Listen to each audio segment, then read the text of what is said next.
ഇത് മാസ് മോട്ടോഴ്സിൽ നിന്നാണ്. Honda deo BS6 model വണ്ടി നമ്മൾ വർക്കിന് കയറ്റിയിട്ടുണ്ട്. ഇപ്പോൾ നിലവിൽ വണ്ടി ഓടിയാക്കുന്നത് 1,42,000 കിലോമീറ്റർ ഓടിയിട്ടുണ്ട്. നമുക്ക് ജോബ് കാർഡിൽ പറഞ്ഞിരിക്കുന്നവർക്ക് general service, water service, engine oil മാറ്റണം. പിന്നെ 30 കിലോമീറ്റർ പോകുമ്പോൾ വണ്ടിക്ക് ഒരു മിസ്സിങ് കംപ്ലയിൻ്റ്, ഒരു സൗണ്ട് വ്യത്യാസമുണ്ട്. ഫ്രണ്ടും ബാക്കും ഷോക്ക് അബ്സർ ചെക്ക് ചെയ്യണേസ് പറഞ്ഞിട്ടുണ്ട്. അപ്പോൾ നമ്മൾ വണ്ടി ഓടിച്ച് നോക്കുന്ന സമയത്ത് നമുക്ക് ബാക്ക് ഷോക്കിൻ്റെ ഭാഗത്ത് വേറെ പ്രോബ്ലം ഒന്നുമില്ല. ഫ്രണ്ട് കോൺസെപ്റ്റ് ചെറിയൊരു അടിയുണ്ട്, അതിൻ്റെ ഒരു ഇളക്കം ഫ്രണ്ട് സൈഡിൽ നിന്ന് കാണിക്കുന്നുണ്ട്. അത് തൽക്കാലം നമുക്ക് അഡ്ജസ്റ്റ് ചെയ്താം. പിന്നെ ഹോണിൻ്റെ സ്വിച്ച് ഫുൾ ടൈം സ്റ്റക്കായ പോലെ ഹോൺ അടിക്കുന്നുണ്ട്. അപ്പോൾ അത് നമുക്ക് എന്തെങ്കിലും മാറ്റിയിടേണ്ടി വരും. പിന്നെ ഇൻഡിക്കേറ്ററിന് ബസറില്ല, അപ്പോൾ അത് വെക്കണമെന്നുണ്ടെങ്കിൽ നോക്കിയിട്ടൊന്ന് പറയണം കേട്ടോ. പിന്നെ ബാക്കിലത്തെ ബ്രേക്കിൻ്റെ കേബിൾ ടൈറ്റ് ആക്കണത് കൊണ്ട് തന്നെ ബ്രേക്ക് ജാമായ പോലെ ഇരിക്കണേ. അപ്പോൾ അതുകൊണ്ട് തന്നെ വണ്ടി ഓടിക്കുമ്പോൾ ഒരു പിടുത്തം അനുഭവപ്പെടുന്നുണ്ട്, വലിക്കാത്ത പോലൊരു ഫീലൊക്കെ ഉണ്ട്. പക്ഷേ 30 കിലോമീറ്റർ വേഗതയിൽ പോകുമ്പോൾ നമുക്ക് മിസ്സിങ് കംപ്ലയിൻ്റ് ആയിട്ട് നമുക്ക് തോന്നുന്നില്ല. മിസ്സിങ് കംപ്ലയിൻ്റ് അല്ല മെയിനായിട്ട് അതിൻ്റെ.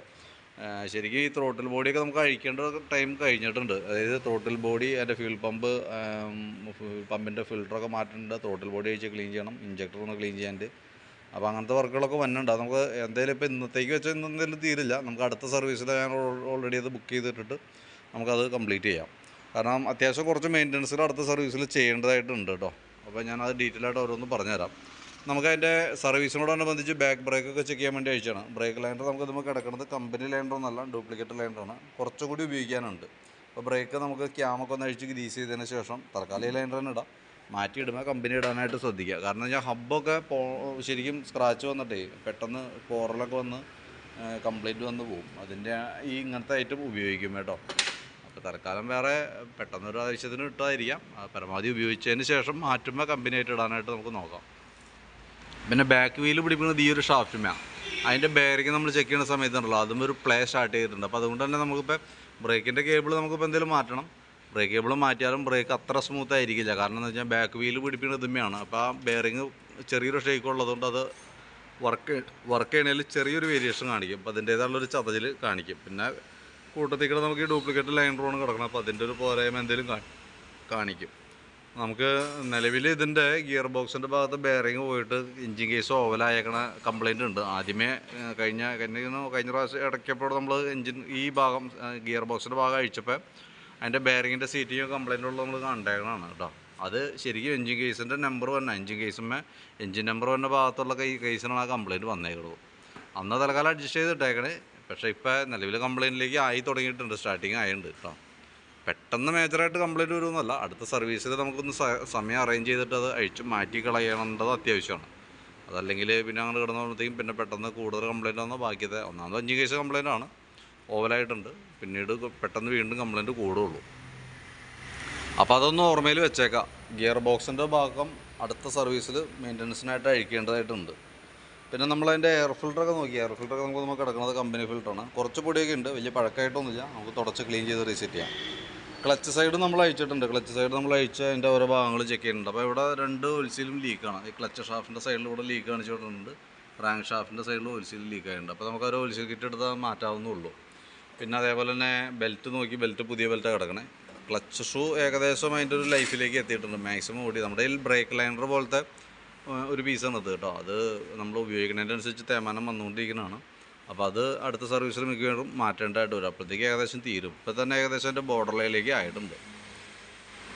പിന്നെ അതിൻ്റെ ബാക്കിയത്തെ ക്ലച്ച് നയിച്ച് ഗ്രീസ് ചെയ്ത് റീസെറ്റ് ചെയ്യുന്നുണ്ട്. പിന്നെ അതിൻ്റെ വേരിയേറ്റർ ബോഡി ബോസ് ഡ്രൈവൊക്കെ കുഴപ്പമില്ല, അത് ഉപയോഗിക്കാം. അപ്പോൾ ക്ലച്ചിനകത്ത് ഈ പറഞ്ഞ രീതിയിൽ 2 ഓയിൽ മാറ്റി നമുക്ക് റീസെറ്റ് ആകാം. ക്ലച്ചിൽ അങ്ങനെ മേജറായിട്ട് വേറൊരു കംപ്ലയിൻ്റ് ഒന്നും ക്ലച്ചിൻ്റെ ഭാഗത്തൊന്നും തോന്നണമെന്നില്ല കേട്ടോ.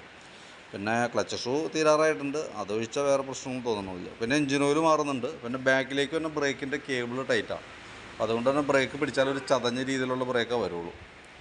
പിന്നെ സൈഡ് സ്റ്റാൻഡ് ഏകദേശം ഇവിടെ നിന്ന് ബെൻഡായിട്ടുണ്ട്. സൈഡ് ഇവിടെ ചെറിയൊരു പൊട്ടൽ പോലൊക്കെ തുടങ്ങിയിട്ടുണ്ട്. അപ്പോൾ അത് മാറ്റുന്നുണ്ടെങ്കിൽ വീഡിയോ കണ്ടിട്ടൊന്ന് പറഞ്ഞേരെ. ഞാൻ തൽക്കാലം എസ്റ്റിമേറ്റ് ഉൾപ്പെടുത്തുന്നില്ല.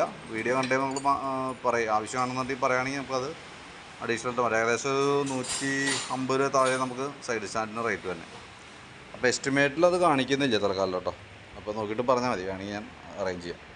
പിന്നെ എഞ്ചിൻ ഹെഡിൻ്റെ അവിടെ വേറെത്തേക്ക് ലീക്കേജ് ഒന്നുമില്ല. ആക്സിലേറ്റർ കേബിൾ ഓർഡർ ഡിസ്കണക്ട് ചെയ്ത് കളഞ്ഞിട്ട് ഇപ്പോൾ നിലവിൽ ഓർഡർ കിടന്ന് ഓടിക്കൊണ്ടിരിക്കണേ. കുഴപ്പമൊന്നുമില്ല ഉപയോഗിക്കുന്നതിന്. പിന്നെ ഫ്രണ്ടിലേക്ക് വരുമ്പോൾ ഫ്രണ്ട് വീല് നമ്മളൊന്ന് അഴിക്കും. ബ്രേക്ക് ക്യാമൊക്കെ ഒന്ന് അഴിച്ച് ഗ്രീസ് ചെയ്യേണ്ടതുണ്ട്. അത് നമുക്ക് കൂട്ടത്തിക്കടെ സർവീസിൻ്റെ ഭാഗമായിട്ട് ചെയ്യും. ഞാനിപ്പോൾ ബാക്ക് വീൽ അഴിച്ചാണ് പറഞ്ഞാൽ അതിന് ശേഷം നമ്മൾ ഫ്രണ്ടും കൂടി അഴിച്ചിട്ട് അത് ക്ലിയർ ചെയ്യും.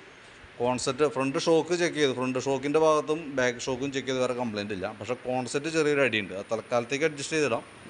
അതും നമുക്ക് ഈ പറഞ്ഞ രീതിയുടെ കുറച്ച് സമയം എടുക്കണ വർക്കാണ് അതൊക്കെ ചെയ്യുമ്പോൾ. അപ്പോൾ നെക്സ്റ്റ് സർവീസിൽ നമുക്ക് അഴിച്ച് നോക്കിയിട്ട് ഗ്രീസ് ചെയ്യേണ്ടതാണെങ്കിൽ ഗ്രീസ് ചെയ്തിടാം, അതല്ലെങ്കിൽ മാറ്റേണ്ടതാണെങ്കിൽ മാറ്റാം. അത് അഴിച്ചാലാണ് നമുക്ക് ഏകദേശം അറിയാൻ പറ്റുള്ളൂ. ഇപ്പം നമ്മൾ തൽക്കാലം ടൈറ്റ് ചെയ്ത് നോക്കുകയാണെങ്കിൽ ഹാൻഡിൽ ടൈറ്റ് ആവുകയാണെങ്കിൽ പഴയ സ്ഥിതിയിലേക്ക് തന്നെ ആക്കിയിടേണ്ടി വരും കേട്ടോ. പിന്നെ സ്പാർക്ക് പ്ലഗ് നമുക്കൊന്ന് മാറ്റിയിടണം. ഏകദേശം അതിൻ്റെ പോയിൻ്റൊക്കെ ഒരു ഇതായിട്ടുണ്ട്. അപ്പോൾ പ്ലഗ് മാറ്റുന്നുണ്ട് കേട്ടോ. സാധാരണ എയർ ഫിൽറ്ററിൻ്റെ കൂട്ടത്തിലാണ് പ്ലഗ് മാറ്റുക. ഇതിപ്പോൾ നിലവിൽ നമുക്ക് കുറച്ച് നേരത്തെ മാറ്റേണ്ടി വരും. അപ്പോൾ ഞാൻ അതിൻ്റെ ഒരു ഏകദേശം ഒരു എസ്റ്റിമേറ്റ് ആക്കാം. അതിൻ്റെ ഡീറ്റെയിൽസ് വാട്സാപ്പിലേക്ക് ഇടാം. അപ്പോൾ ഇപ്പോൾ നമുക്ക് ജനറലായിട്ടുള്ള സർവീസും ആ ബ്രേക്ക് കേബിളും എഞ്ചിൻ ഓയിൽ കാര്യങ്ങളൊക്കെ മാറ്റാം, പ്ലഗ് മാറ്റിയിടാം, അങ്ങനത്തെ കേസ് മാത്രം ചെയ്യാം. പിന്നീട് നമുക്ക് നെക്സ്റ്റ് സർവീസിൽ മുൻകൂട്ടി ഒന്ന് പ്ലാൻ ചെയ്തേക്കാം. എന്തായാലും 2 ദിവസം ചുരുങ്ങിയത് പിടിക്കും. അതും പ്രകാരം കണക്കാക്കിയിട്ട് ബാക്കിയത്തെ വർക്ക് കൂട്ടത്തിൽ കൂടെ ചെയ്തു പോകണമായിരിക്കും കുറച്ചുകൂടി നല്ലത് കേട്ടോ. എന്തായാലും നമുക്ക് അതിൻ്റെ മെയിൻ്റനൻസ് വരും. അപ്പോൾ ഞാൻ എൻ്റെ ഒരു ഏകദേശം ഒരു എസ്റ്റിമേറ്റ് ഡീറ്റെയിൽസൊക്കെ ഓൾറെഡി വാട്സാപ്പിലേക്ക് ഇടാം. വീഡിയോ കണ്ടതിന് ശേഷം നോക്കിയിട്ടൊന്ന് റിപ്ലൈ ഇടാം. അതനുസരിച്ചിട്ട് റിപ്ലൈ ഇടാതനുസരിച്ച് നമുക്ക് വർക്ക് കംപ്ലീറ്റ് ചെയ്യാം. ആ സൈഡ് സ്റ്റാൻഡിൻ്റെ കേസ് എന്തെങ്കിലും ചെയ്യേണ്ടെങ്കിൽ പറയണം കേട്ടോ. കാരണം അത് വലിയ താമസം ഞാൻ ഓടിയാൻ സാധ്യതയുണ്ട്. ഞാൻ എസ്റ്റിമേറ്റ് കാണിച്ചിട്ടില്ല, വേണമെങ്കിൽ ഒന്ന് പറഞ്ഞാൽ മതി. ഓക്കെ.